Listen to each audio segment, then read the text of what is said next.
When I heard Laika's frantic barking, my first reaction was annoyance. I turned over in my bed and muttered sleepily, "Shut up, you silly bitch." That lasted only a fraction of a second. Then consciousness returned, and with it, fear. Fear of loneliness, and fear of going mad. For a moment, I did not dare open my eyes. I was afraid of what I might see. Sense told me that no dog had ever set foot upon this world. That Laika was separated from me by 250,000 miles of space, and more of that 5 years of time. "You've been dreaming," I told myself angrily. "Stop being a fool, open your eyes. You won't see anything except the walls." That was right, of course. The little cabin was empty, the door closed. I was alone with my memories, overwhelmed by the transcendental sadness that often comes when some bright dream fades into drab reality.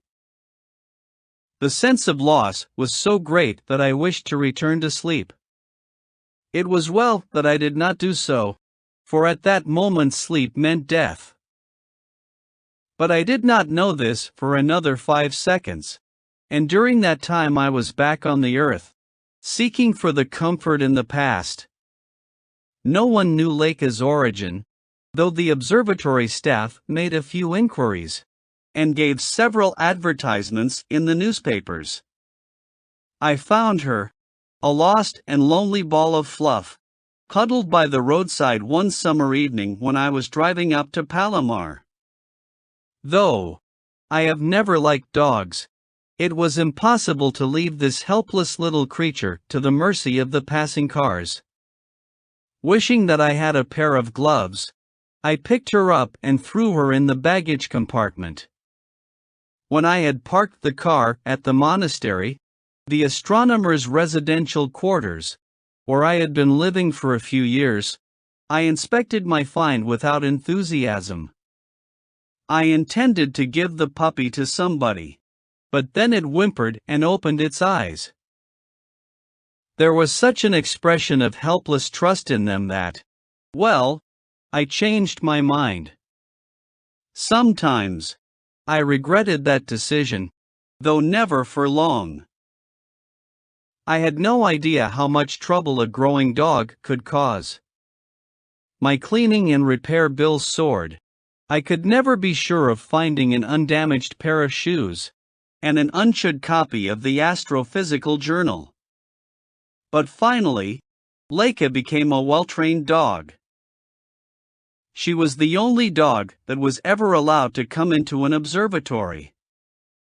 She lay there quietly for hours while I was busy, quite happy if she could hear my voice from time to time. The other astronomers also became fond of her. It was old Dr. Anderson who suggested her name, but from the beginning, she was my dog, and obeyed no one else. Not that she always obeyed me. She was a beautiful animal, about 95% Alsatian. It was because of that missing 5%, I think, that her masters abandoned her. I still get angry when I think of it. Except for 2 dark patches over her eyes, she was a smoky gray, and her coat was soft and silky.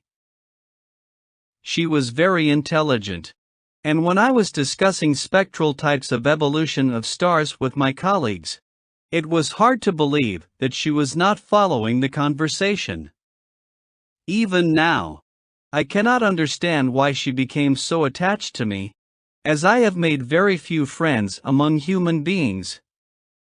Yet, when I returned to the observatory after an absence, she would go almost frantic with delight, jumping and putting her paws on my shoulders, which she could reach quite easily, all the time uttering small squeaks of joy which seemed strange for so large a dog.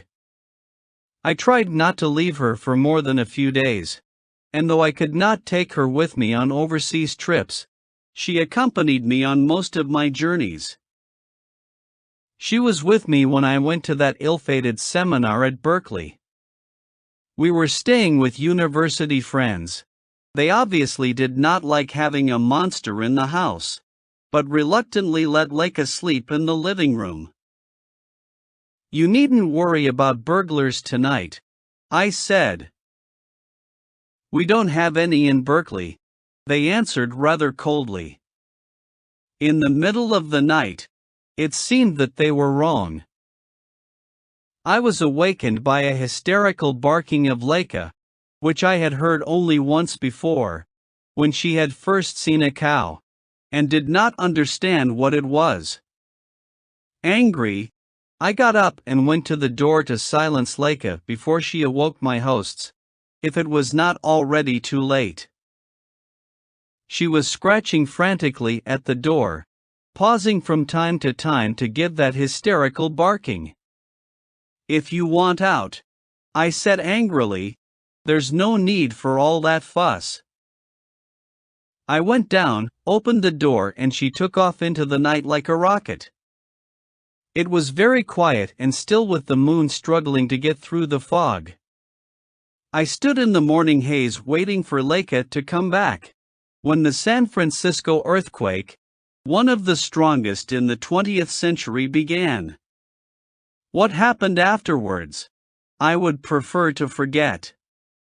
The Red Cross did not take me away until late the next morning, because I refused to leave Leica. As I looked at the destroyed house, where were the bodies of my friends, I knew that I owed my life to her.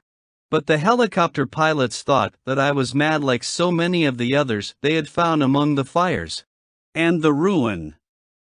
After that, we were never apart for more than a few hours. We went for long walks together over the mountains. It was the happiest time I have ever known. But I knew, though Leica did not, how soon it must end. We had been planning the move for more than a decade. It was realized that Earth was no place for an astronomical observatory. Our observatory could still be used for training purposes, but the research had to move out into space. I had to move with it. I had already been offered the post of deputy director. In a few months, I had to leave. It was quite impossible, of course, to take Leica with me. The only animals on the moon were those needed for experimental purposes. It must be another generation before pets were allowed, and even then it would cost a lot of money to carry them there, and to keep them alive.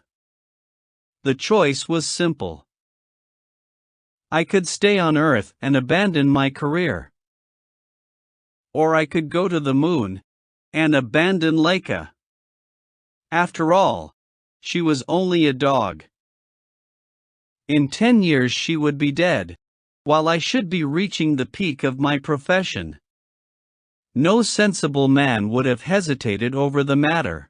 Yet I did hesitate, and if by now you do not understand why, no further words of mine can help. Up to the very week I was to leave, I had made no plans for Leica. When Dr. Anderson said he would look after her, I agreed with almost no word of thanks. The old physicist and his wife had always been fond of her, and I am afraid that they considered me cruel and heartless. We went for one more walk together over the hills. Then I gave her silently to the Andersons, and did not see her again. The spaceship was already over the moon, but I took little interest in my work. I was not really sorry to leave Earth. I wanted no recollections. I intended to think only of the future. Yet, I could not shake off the feeling of guilt. I had abandoned someone who loved and trusted me, and was no better than those who had abandoned Leica when she was a puppy beside the dusty road to Palomar. The news that she was dead reached me a month later. Nobody knew why she died. The Andersons had done their best and were very upset. It seemed that she had just lost interest in living. For a while I did the same, but work is a wonderful remedy, and my program was just getting underway. Though I never forgot Clarke, by the course of time the memory of her stopped hurting me. Then, why had it come back to me 5 years later, on the far side of the moon? I was thinking about it when the metal building around me quivered as if under a heavy blow. I reacted immediately, and was already closing the helmet of my emergency suit when the floor slipped, and the wall tore open in front of me. Because I automatically pressed the general alarm button, we lost only 2 men despite the fact that the earthquake, the worst ever recorded on the moon, destroyed all 3 of our observatories. The human mind has strange and labyrinthine ways of doing its business.